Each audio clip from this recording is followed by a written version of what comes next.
बताने की जरूरत, पर ये बिना गुरु के काम नहीं करेगा।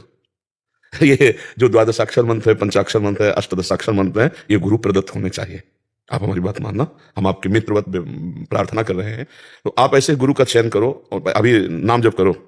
जैसे वासुदेव का ही मंत्र है तो कृष्ण कृष्ण कृष्ण कृष्ण या राधा कृष्ण, जो आपको प्रिय लगे नाम जप करो, अभी मंत्र नहीं। जब गुरुदेव मिले तब मंत्र जप करो तो सही अनुभूति होने शुरू हो जाएगी। हमें तो सबसे यही कहना है कि बिना गुरु कृपा के भवबंधन से मुक्त होना असंभव, असंभव। ये मतलब अपने जीवन की बात कह रहा हूं, जहां ऐसे पहाड़ आए हैं कि जिनको मैं हटा नहीं सकता, और जब गुरु चरणों में बैठ के रोया गया तो फू ऐसे उड़ गए।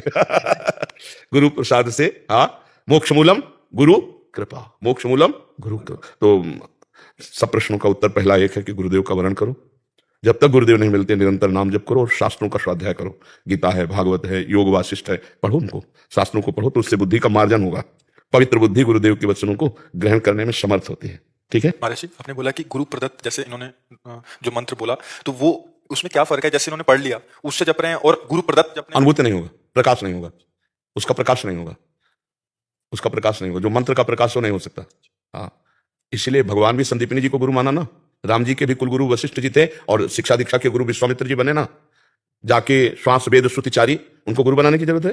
भगवान को गुरु बनाने की जरूरत है? बनाया ना, हर विषय का गुरु बनाया। फिर हमें मनुष्य है, बिना ये एक मर्यादा है, अनुभव ही नहीं होगा। आप देखो गीता जी भगवान ऐसे शुरू कर दिए, जब अर्जुन जी नित्य सखाएं भगवान के, खूब हंसी मजाक होती, खूब घर के हैं, वैसे भी बुआ के लड़का है और वैसे भी मित्र हैं और वैसे भी नर नारायण के अवतार है नहीं।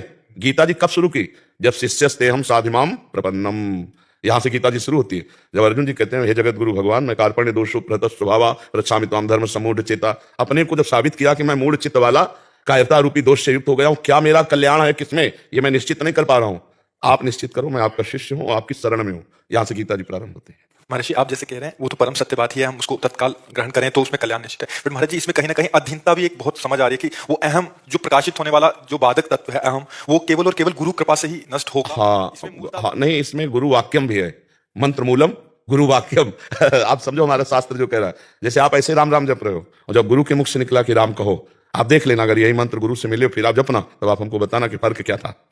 आप देखना गुरु कृपा ही, मतलब आप जहाँ जहाँ बैठे हो यहाँ सब गुरु प्रसाद ही है, गुरु कृपा ही है। तो हम तो पूरा का पूरा जीवन गुरु कृपा से, बचपन से लेकर अभी तक, तो हमारे तो जीवन में गुरु कृपा ही है। और आप सब संतजन बता सकते हो कि बिना गुरु कृपा के कुछ है? तो मुझे तो ऐसा लगता है कि गुरु की शरण लेना। अब जैसे ये बता दे कोई कि आप किसी ब्रह्मज्ञानी महापुरुष को, अव्यक्त को गुरु मान लो, तो देखो हमको ऐसा गुरु चाहिए जो हमें दुलार भी दे, हमें डांट भी सके। अब बिल्कुल बिल्कुल आप सही हो, अब वो ऊपर से डांट सभा में लगाए हो, आप ऐसे बैठे जय जय जय जय, आज तो अपार कृपा हमारे ऊपर, तो अहंकार गलित हो गया। तो मतलब हमने तो कोई गलती नहीं की, हमने तो अपनी अपनी अनुभूतियां बतानी चाहिए। वो अभी बकाया, पूरा का पूरा नहीं बकाया। तो कभी कभी प्रगट में गुरुजन ऐसी प्रतिकूलता रूपी औषधि मारते कि चार चार अहंकार हो जाए, वो गुरु से ही होगा।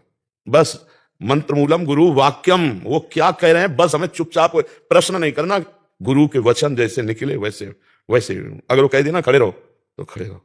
शरणागति ये उनकी कृपा से आएगी, नहीं बहुत जोर की शरणागति है कि आपको जो पसंद है वही मैं बात कहूंगा, वही आचरण करूंगा। अगर आप दिन को रात कहेंगे तो मैं अपनी आंखों को झूठा मानूंगा कि गुरुदेव कह रहे हैं रात है मुझे दिन दिखाई दे रहा, मेरी आंखें झूठी, गुरुदेव झूठे नहीं, गुरुदेव की बात सत्य। ऐसे शरणागति ये जब आ जाती है तो ब्रह्मबोध अपने आप हो जाता है, क्योंकि कभी ग्रंथि पड़ी ही नहीं जड़ चैतन्य की। गुरु प्रसन्न शाहवनकूला, मिटी सकल कल्पित भय सूला, कल्पनात्मक जो भय का शूल था वो मिट गया। जैसे स्वाप्निक दुख होता है ना, जगने पर मिट जाता है, ऐसे गुरु प्रसन्न हुए, करुणा करी, तो उनकी प्रसन्नता से अज्ञान तिमिर का नाश हुआ, तो दिखाई दिया कि कोई बंधन नहीं था, हम तो जीवन मुक्त थे, आए रहेंगे। समझ रहे हो? कभी बंधन हुआ है क्या आत्मा का?